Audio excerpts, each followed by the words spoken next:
Hey guys, welcome to my vlog. I'm going to sit you down right here. Hopefully you guys won't fall. So this is going to be vlog day 12, and the other vlog I did was vlog day 12, and this one is vlog day 13. So they're both going up on the same day, but I decided to vlog here because it's really nice. So yeah, okay. Doing some toast. Having some. This is amazing. Seriously strong spreadable chili. Looks like with green giant sweet corn, which I love. So yeah, so I'm just gonna butter it while I talk to you guys.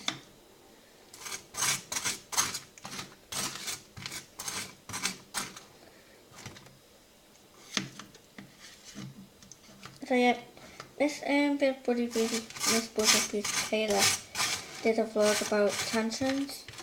Now my nephew's going through the same phase at the moment. He goes where you go, and it's a stage where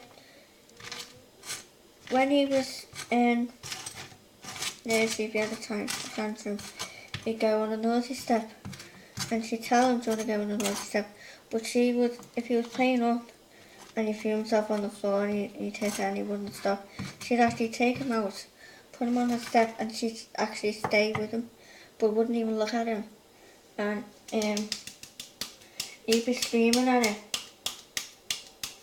Now what you should do is walk away from the situation, because you being there in the room and you're not looking at him, it's actually making the situation worse. Now I know I haven't got kids, but that's what the what Super Nanny said. Said if you sit them on the step, like an area where they know that's where they go if they're naughty. Explain what the naughty step is for. But before they do it, so then they know that if they ever play up with, if they're ever naughty, then they go on the naughty step. You know, that's just what they do. It's like, yeah, you've got to tell the kids, you know, they're doing wrong, and you know, you can't just let them. I know it's hard if you know, because I know I haven't got kids, so it must be like hard, but you know, you still gotta put your foot down, let them know. But she is getting better. She is getting better. She's amazing.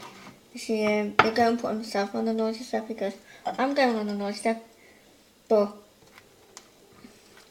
he's starting to throw things now.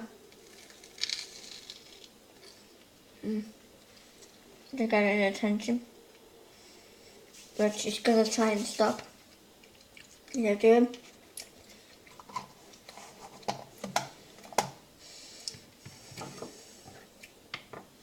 Oh yeah, and it's just annoying because, you know, I mean, why throw things? You know, I'm gonna take you guys up. Why throw things just to get someone's attention? Don't. If you do throw things like that, just tell them to stop, and just. What she did was she said, "Hang on a minute, I know you don't like me shouting, so then I want to repair you." Because sometimes in the past she's gone, "Jack," and I said, "I know she's telling the son off," and I think my sister told her to say, "Look, Kate gets really irritable when you shout down the phone unexpectedly. Like 1 minute you'll be okay, next minute you'll just shout and do Jack, and you'll shout and say, well, I'm telling my kid off." Yeah, you're telling your kid off, but just explain, you know. But just say, "Look, I'm going to tell off my son, Jack, because I know you think with you here, so she'll go over, explain to Jack and say stop. I'll put my phone away, or my ear away, and when she comes she goes, hello, and then that's when I know that she's back, so I can put my ear away, so I can, you know, in the past." I think that's what she's going to do now. she started doing. And I was like, well, I can't, you know, I don't want to say anything to her because I don't want to seem like I'm a bad sister. You know, say, oh, why don't you do this and why don't you do that? You know, but it's just one of those things. You're trying to help, but people keep saying, well, you know, you haven't got kids so you don't understand. You don't need to have kids to understand, you know. I mean, a lot of people hate, if they haven't got kids, people who have got kids say, oh, you haven't got a child, you don't understand. A lot of people who don't have children do understand. Yeah, they don't understand in the same sense whether the child's playing up and, you know, you've got to be with that child every single day until, from morning until they go up, and it's constant, it's every day. But, you know, just because we don't know, or I want to say to some of the mothers out there, just because, you know, we haven't got kids, we still know what you're going to do. Yeah, we haven't got kids, but we have a fair idea of what you're going to do. But we don't know realistically what you're going to do because we haven't experienced it.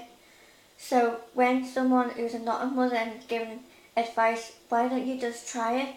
Because at the end of the day, they're being a friend and they're helping you feel better by saying, well, why don't you do this? They're offering advice. You don't have to take it, but just, you know, listen to them and see what they've got to say, and see if their situation is right. Because a lot of the time, people will look up things.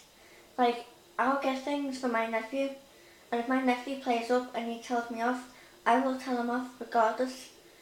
And she's like, well, don't shout at him. I said, well, if you don't shout at him, he's not going to learn. He's just going to carry on. If he said, well, I'm his mother, I should tell him off, no one else. I said, well, if he's in my house, and if he's throwing things and playing up, and if you're out the room, I will tell Jack off, regardless. Whether you're his mother or not, I will tell Jack off because he's in my house. Yeah. You can tell the Jack, you know, he needs to know that he can't play up and he can't, you know, he's got to learn that he can't play up in someone else's